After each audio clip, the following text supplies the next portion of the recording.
Oke, dalam kesempatan kali ini saya akan menjelaskan sedikit tentang apa itu dari topologi jaringan, jenis-jenis dari topologi jaringan, lalu kelebihan dari dan kurangan dari setiap topologi jaringan yang saya jelaskan. Lalu yang terakhir adalah perbedaan dari TCP or IP standar dengan OC layer. Oke, yang pertama adalah topologi jaringan adalah suatu cara untuk membuat sejumlah komputer saling berhubungan satu sama lain baik menggunakan jaringan kabel maupun yang nirkabel. Tujuan topologi jaringan adalah demi kemudahan pertukaran informasi. Topologi jaringan sering kali dipakai suatu perusahaan atau lembaga ataupun badan institusi agar antar anggota bisa saling melakukan komunikasi dengan cepat dan aman. Jenis-jenis topologi jaringan ini ada 7. Yang pertama adalah topologi ring, yang kedua topologi star, yang ketiga adalah topologi tree, lalu keempat topologi mesh, lalu topologi hybrid, linear, dan topologi peer-to-peer. Saya akan menjelaskan dulu yang pertama, topologi ring. Topologi ring ini adalah suatu metode topologi jaringan yang banyak digunakan di perusahaan. Sesuai dengan cara membentuknya, rangkaian seperti sebuah lingkaran.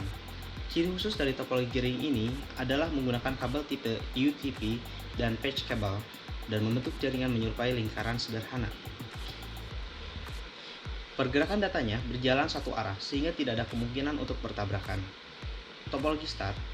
Topologi jaringan berbentuk star atau bintang adalah jaringan dari beberapa komputer yang memiliki koneksi dengan node yang berada di jaringan pusat. Jadi, masing-masing perangkat memiliki koneksi dengan node yang berada di tengah sistem jaringan. Ciri-ciri topologi jaringan star ini adalah setiap node-nya terkoneksi langsung dengan server. Nah, jadi pusat aliran data mengalir dari node kemudian ke server pusat, lalu diarahkan ke node yang dituju. Jika ada kerusakan pada salah satu node, keseluruhan jaringan akan tetap baik-baik saja. Yang ketiga adalah topologi tree. Topologi jaringan berbentuk tree merupakan bentuk gabungan dari sistem topologi bus dan star, di mana jaringan bus menjadi konektor utama beberapa topologi star. Jika diibaratkan dengan bentuk seperti pohon, topologi bus adalah batang utama yang menghubungkan beberapa topologi star sebagai rantingnya. Yang keempat adalah topologi mesh. Topologi jaringan mesh atau jala adalah sistem topologi di mana koneksi antar komputer saling terhubung secara langsung satu sama lain. Koneksinya antar komputer secara langsung seperti ini disebut dedicated link. Ciri-ciri topologi mesh yang paling terlihat adalah menggunakan banyak kabel, karena koneksi langsung dihubungkan antar komputer. Selain itu, topologi mesh biasanya memiliki lebih dari 2 port I/O serta memiliki konfigurasi yang berbeda pada setiap node-nya. Yang kelima adalah topologi hybrid. Topologi jaringan jenis hybrid merupakan gabungan dari 2 atau lebih jenis topologi jaringan yang berbeda. Biasanya, topologi seperti ini digunakan pada perusahaan yang mengambil alih perusahaan lain. Yang keenam adalah topologi linear. Topologi jaringan linear disebut juga topologi runtut. Topologi linear dirangkai dengan urut menggunakan kabel utama yang dihubungkan pada setiap titik yang terdapat dalam komputer. Dan yang ketujuh adalah topologi peer-to-peer. Topologi jaringan peer-to-peer adalah topologi jaringan yang menghubungkan dua komputer dengan satu buah kabel. Bisa dibilang bahwa topologi jaringan jenis ini adalah yang paling sederhana dibandingkan dengan yang lainnya. Setelah kita membahas dari jenis-jenis topologi yang tadi, saya akan membahas tentang kelebihan dari kekurangannya. Kelebihan yang pertama dari topologi ring ini adalah mudah untuk dirancang. Topologi ring termasuk lebih bagus daripada pilihan lain seperti topologi jaringan bus. Lalu mudah untuk melakukan instalasi baru, penggunaan kabel yang hemat, kecepatan aliran data lebih tinggi, dan yang paling penting adalah tidak memiliki risiko collision karena aliran data berjalan dengan satu arah. Tapi, topologi ring ini tetap memiliki yang namanya kekurangan. Yang pertama adalah, jika ada kerusakan, di satu sisi, keseluruhan sistemnya akan terganggu. Yang kedua, kecepatan aliran data tergantung dari banyaknya jumlah node di dalam jaringan. Jadi, tipe topologi ini tidak cocok digunakan untuk sistem yang memiliki banyak jaringan. Yang ketiga, sinyal semakin lemah jika node yang dituju jaraknya cukup jauh.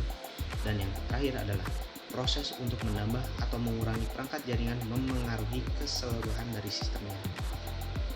Oke. Yang kedua adalah topologi dari star. Kelebihannya, yang pertama adalah mudah untuk dirancang, memiliki fleksibilitas yang tinggi karena proses penambahan atau pengurangan jaringan komputer tidak akan mengganggu arus informasi. Yang ketiga, lebih mudah untuk menemukan sumber permasalahan jika terdapat gangguan di salah satu node-nya. Tapi, topologi star ini tetap memiliki yang namanya kekurangan, dan ada dua kekurangannya. Yang pertama adalah perangkat pusatnya menjadi penentu utama keberlangsungan seluruh sistem, sehingga kerusakan jaringan pusat akan menyebabkan keseluruhan sistem komunikasi menjadi terhambat. Yang kedua, biaya yang dikeluarkan untuk membangun jaringan instalasi jenis ini cukup tinggi karena membutuhkan banyak kabel. Setiap satu jaringan komputer dihubungkan langsung menuju server pusatnya dan membutuhkan server dengan performa yang tinggi. Topologi tree. Kelebihannya adalah sesuai dengan kebutuhan jaringan komputer dalam skala besar. Jadi dia cocok untuk jaringan komputer yang skalanya besar. Yang kedua, pengembangan jaringan dapat dilakukan dengan mudah. Jika salah satu stasiun sekunder mengalami kerusakan, maka tidak akan mengganggu keseluruhan sistemnya. Yang keempat adalah arus informasi data dilakukan secara point to the point. Kekurangannya, seluruh jaringan akan tergantung dengan kabel penghubung utama. Peran hub cukup penting sehingga jika terjadi kerusakan akan menyebabkan pengaruh yang besar pada sistem topologi. Sistem hierarki membuat jaringan yang berada di hierarki bawah menjadi terpengaruh dengan kerusakan sistem yang berada di atasnya. Lalu perawatan jaringan cukup susah karena untuk dilakukan. Biaya yang diperlukan untuk membangun topologi model ini cukup mahal. Lalu instalasi topologi tree cukup susah untuk dilakukan. Dan yang terakhir, memiliki kemungkinan besar untuk terjadi collision di kabel utama. Dibandingkan dari beberapa topologi yang telah saya jelaskan sebelumnya, topologi tree ini memiliki lebih banyak kekurangan dibandingkan kelebihannya. Tapi walaupun begitu, ia tetap memiliki keunggulan yaitu bisa digunakan dalam skala jumlah komputer yang besar. Yang keempat adalah topologi mesh. Kelebihan dari topologi mesh ini adalah dengan dedicated link, data yang ditransfer mengalir lebih cepat di komputer yang dituju. Lalu kerusakan salah satu komponen tidak akan mempengaruhi komponen jaringan yang lain. Keamanan data terjamin dibandingkan dengan topologi jenis lainnya, lalu mudah mengidentifikasi sumber kerusakan jika terjadi gangguan. Tapi topologi mesh ini memiliki 3 kekurangan, yaitu menggunakan banyak kabel dan port I/O, proses instalasi jaringan cukup susah untuk dibangun, dan yang terakhir adalah biaya yang diperlukan menjadi lebih tinggi. Topologi hybrid. Topologi hybrid ini memiliki kelebihan yaitu fleksibel dan efisien karena dapat memadukan tipe jaringan topologi yang berbeda tanpa perlu melakukan perombakan. Lalu yang kedua adalah tipe jaringan bisa disesuaikan dengan tujuan tertentu. Lalu kecepatan jaringan cukup stabil. Kekurangan dari topologi hybrid ini adalah biaya pengelolaan dan perawatan menjadi cukup tinggi karena skema topologi gabungan cukup rumit karena dia tergabung dari lebih dari dua topologi. Lalu instalasi jaringan cukup susah untuk dibangun. Dan yang ketiga adalah jaringan. Tipe ini membutuhkan perangkat jaringan yang cukup banyak, yaitu seperti hub, switch, router, access point, line card, dan wireless card. Dan yang terakhir adalah topologi linear. Topologi linear ini memiliki kelebihan. Yang pertama adalah mudah dalam melakukan pengembangan jaringan, efisien dalam pemakaian kabel sehingga biaya yang dikeluarkan menjadi rendah, skema jaringan sederhana dan mudah untuk dibangun, proses penambahan atau pengurangan terminal tidak mengganggu sistem yang sedang berjalan. Lalu kekurangannya adalah potensi untuk terjadi collision cukup tinggi. Karena itulah topologi jenis ini hanya sesuai untuk jaringan komputer dalam skala kecil saja. Berbeda terbalik dengan topologi linear dengan yang tadi. Lalu kekurangan dari topologi linear ini adalah keamanan data kurang terjamin. Jika ada penambahan jumlah pengguna, proses transfer data akan menjadi lamban. Wajib menggunakan perangkat tambahan seperti repeater untuk koneksi jarak jauh dan terminator. Ada batasan maksimal jumlah node yang bisa tersambung dalam satu sistem topologi. Lalu rusaknya kabel penghubung utama akan membuat keseluruhan sistem menjadi rusak. Lalu sulit untuk mendeteksi kerusakan jika terjadi masalah. Yang terakhir adalah topologi peer-to-peer. Topologi peer-to-peer ini memiliki kelebihan komunikasi dapat dilakukan tanpa perangkat tambahan seperti hub dan switch. Lalu biaya yang diperlukan murah dan proses instalasi yang cukup mudah untuk dilakukan. Kekurangan dari topologi peer-to-peer adalah keamanan data yang kurang terjamin, proses penyimpanan data tergantung dari komputer, sehingga jika komputer mengalami kerusakan, maka akan mengganggu proses arus datanya. Oke, yang terakhir saya akan menjelaskan tentang pengertian dari TCP or IP.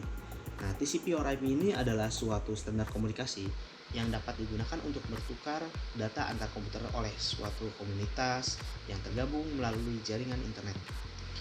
Lalu OSI or Open System Interconnect Layer dikembangkan oleh sebuah organisasi yang merupakan badan standarisasi internasional yaitu ISO. Pengembangan ini merupakan usaha untuk menstandarisasi komunikasi data antara berbagai vendor agar tidak terjadi monopoli agar berbagai vendor dapat berkomunikasi. Nah, lalu apa saja perbedaan antara OSI layer dengan TCP or IP? TCP or IP dengan OSI layer memiliki 5 perbedaan. Yang pertama, di dalam OSI layer terdapat 3 layer yang berkaitan dengan aplikasi, yaitu application, presentation, dan session. Sedangkan dalam TCP or IP hanya satu layer, yaitu application layer. Perbedaan kedua adalah dalam OSI layer, proses komunikasi data di dalam jaringan secara fisikal dimodelkan dalam 2 layer, yaitu data link dan physical layer. Sedangkan pada TCP or IP dimodelkan dalam satu layer, yaitu network access. Yang perbedaannya ketiga adalah dalam OSI layer memiliki 7 layer yang menjelaskan proses komunikasi di dalam jaringan, sedangkan pada TCP or IP hanya memiliki 4 layer. Perbedaan keempat, TCP or IP lebih populer untuk digunakan karena lebih sederhana ketimbang model OSI. Teknologi yang sebagian digunakan oleh kita sehari-hari untuk mengakses internet, contohnya adalah menggunakan teknologi TCP or IP, bukan teknologi OSI. OSI mengembangkan modelnya berdasarkan teori, sedangkan TCP mengembangkan modelnya setelah sudah diimplementasikan untuk jangka panjang. Kemungkinan TCP or IP akan menjadi standar dunia jaringan komputer, tidak seperti OSI. Oke, mungkin cuma itu saja yang bisa saya jelaskan pada kesempatan kali ini. Ya, jelaskan lagi. Assalamualaikum warahmatullahi wabarakatuh.